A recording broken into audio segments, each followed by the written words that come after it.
ಪಾಪ ಪಾಂಡು ಅನ್ನೋದಕ್ಕಿಂತ ಶ್ರೀಮತಿ ಅನ್ನೋ ಕ್ಯಾರೆಕ್ಟರ್ ತುಂಬಾ ಮುಖ್ಯ ಆಗುತ್ತೆ. ಯಾಕಂದ್ರೆ ಶ್ರೀಮತಿ ಅನ್ನೋ ಕ್ಯಾರೆಕ್ಟರ್, ಶ್ರೀಮತಿ ಅಂತಂದ್ರೆ ಹೆಸರನ್ನ ಹೇಳ್ತಾ ಇಲ್ಲ, ನನ್ನ ಶ್ರೀಮತಿ, ನನ್ನ ಹೆಂಡತಿ. ಅಂದ್ರೆ ಪ್ರತಿಯೊಬ್ಬರ ಜೀವನದಲ್ಲೂ ಶ್ರೀಮತಿ ಇದ್ದಾಗ್ಲೇನೆ ನಾವು ಚೆನ್ನಾಗ್ ಆಗ್ತೀವಿ.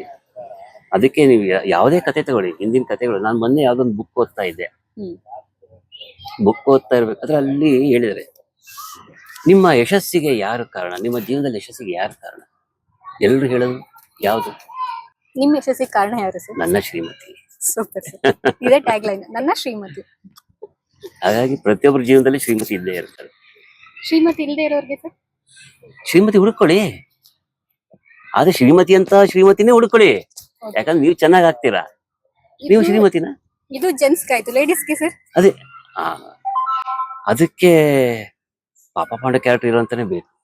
ಯಾಕಂದ್ರೆ ಪಾಪ ಪಾಂಡು ಇದ್ದದಕ್ಕೆ ಶ್ರೀಮತಿ ಚೆನ್ನಾಗಿರೋದು. ನಾನ್ ಪಾಪ ಪಾಂಡನ್ ಬಿಟ್ಕೊಡೋದಿಲ್ಲ.